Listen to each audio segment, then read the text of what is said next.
Assalamualaikum warahmatullahi wabarakatuh. Gue pengen pengen ngebales ada netizen julid ngata-ngatain gue di itu.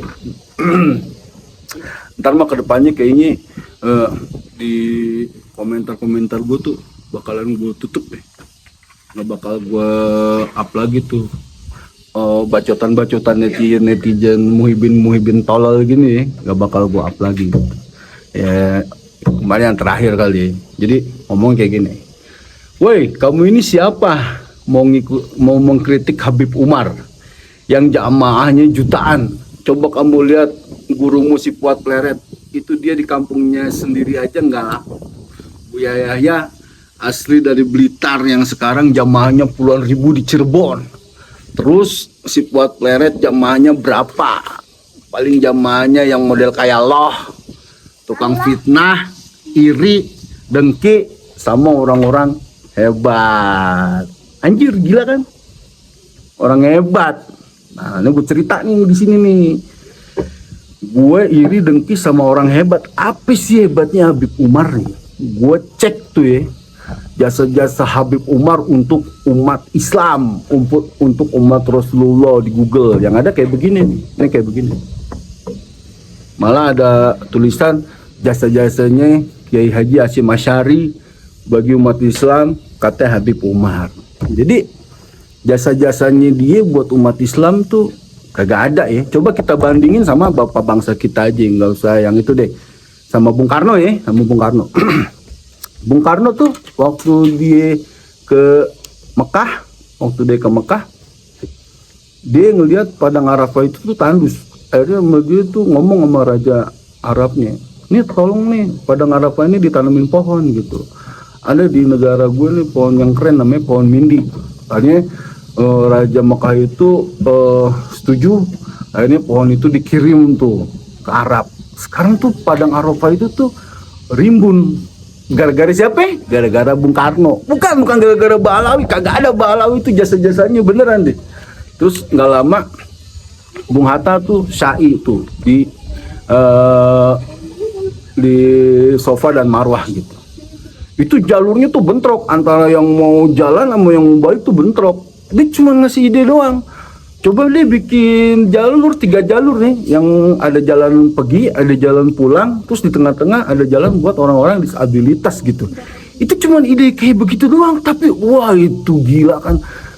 Sampai umat satu dunia ini, umat Islam satu dunia itu ngerasain gimana nyamannya itu waktu kita saat itu. Sekarang tuh itu gara-gara Bung Karno sama Bung Hatta, jasanya ada.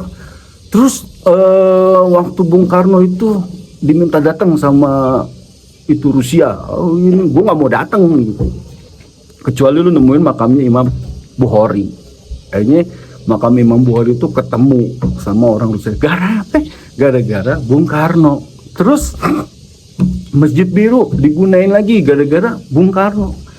Terus waktu dulu Gamal Abdul Nasir itu pengen nutup Al-Azhar, pengen nutup Al-Azhar. Bung Karno, jangan, ini adalah peradaban Islam modern di dunia. Ini Al-Azhar ini kalau kagak ada Bung Karno, itu Abdul Somad itu nggak bakal kuliah di sono, udah ditutup duluan zaman dulu sama Gamal Abdul Nasir gitu loh.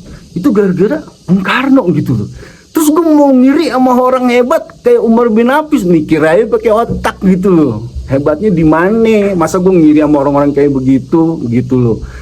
Ya terus dia ngomong jamaahnya jutaan, terserah lu mau ngeklaim jamaahnya jutaan apa segala macam. Orang tuh nggak ngeliat dulu Gus Dur jamaahnya ada, nggak ada kan, sendirian kan dia, dikata-katain sama orang satu Indonesia. Tapi kalau dia wali tetap aja wali itu diangkat bukan berdasarkan jamaahnya. Dulu waktu Rasulullah diangkat jadi Rasulullah jamaahnya banyak, nggak ada kan. Pas Rasulullah nggak ada, sekarang jamaahnya miliaran orang, nggak bisa lah gituan jadi parameter. Wilayah jamaahnya puluhan ribu ya, tapi kalau dia begitu otaknya kayak begitu, bilang begini tetap aja sekarang hari udah tahu kan kita kapasitas cara berpikirnya itu kayak gimana. Makanya kalau pengen pengen komen di tempat gue komennya tuh yang bener lah, adalah data-data teknisnya. Kalau lu pengen ngebantah gue ngiri sama orang hebat, lu kasih tahu kehebatannya dia itu di mana, gunanya buat umat Islam itu di mana, ininya buat umat Islam. Kalau cuma cerita-cerita kurafat dia begini dia gini, dia bisa mampir ke sono, dia bisa ngeliat ono, dia bisa terbang di juga. Lah itu mah bukan ini, kagak ada pengaruhnya buat umat. Orang hebat itu yang ada pengaruhnya tuh buat umat. Terus lu ngomong buat pleret siapa jemaahnya apa segala macam. Nih gue ceritain nih, dulu nih Menteri Ignatius Jonan itu tuh, lu kereta, lu tahu kan kereta itu, kereta tuh kayak di perindapan. Akhirnya sama Ignatius Jonan itu semua orang-orang kereta tuh disekolahin di tempatnya Gus Puat Pleret no. Hampir 50.000 orang di training sama Gus Puat, dikasih tahu cara jadi pejabat yang bener kayak gimana, cara ngelayanin umat kayak gimana. Lu nggak usah kaya, lu kalau kaya buat ngeledekin umat, lu percuma, lu berarti nggak sayang sama umat gitu loh.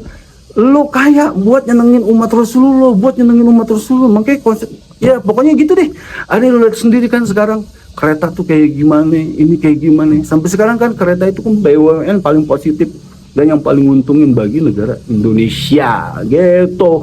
Kalau pengen lu bilang gue ngiri sama najis, kagak ada ngiri-ngirinya, gue sama sekali kagak ada. Malu gue lebih bangga, gue bakalan ke depan bakalan banyak menceritakan kehebatan orang Indonesia dibandingkan dengan orang Yaman gitu loh. Jadi gue bakalan nge-review apa yang pernah dikerjain sama bapak-bapak bangsa kita ya, biar kita tuh jadinya bangga man. Makanya kemarin waktu gue datang tuh ke Gus Puat tuh, gue disuruh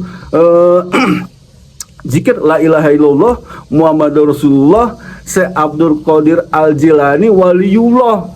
Pegang zikir itu. Kalau kita berzikir itu berarti kita tahu, kita kenal sama nenek moyang kita. Nenek moyang kita itu adalah Syekh Abdul Qadir Al-Jilani, bukannya Pakai Mukodam itu.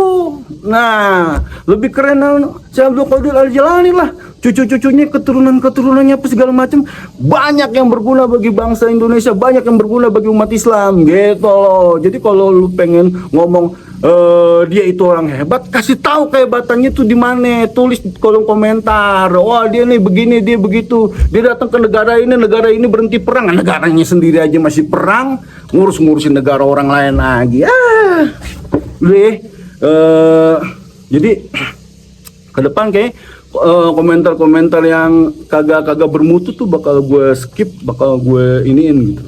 Jadi emang ngerusak cara berpikirnya netizen di Indonesia gitu. Nah, buat teman-teman gue yang satu perjuangan apa segala macam, emang yang kita lawan ini bukan manusia-manusia biasa gitu. Ini yang kita lawan ini orang-orang yang banyak kang bohong lah. Kalau gue bilang kang bohong tuh banyak framing lah, inilah itulah segala macam lah.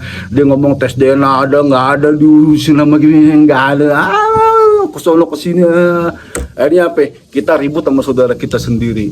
Orang yang masih nganggap di keturunan Nabi, yang masih berhusnuzon sama keturunan. Makanya Kiai Imad itu ngomong kan, kalau pengen bebas dari Habib, nggak boleh husnuzon sama dia. Gue yang tanggung jawab, gitu loh.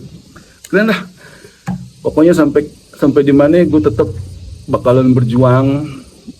Nggak usah harta, nyawa aja gue kasih ya kalau buat kayak begini. Dan buat keturunan gue, buat anak gue, buat cucu gue apa segala macam, merdekalah jadi orang. Kesian bapak-bapak bangsa kita tuh memerdekakan kita tuh dari keterbudakan, akhirnya kita jadi budak tuh kesian ya.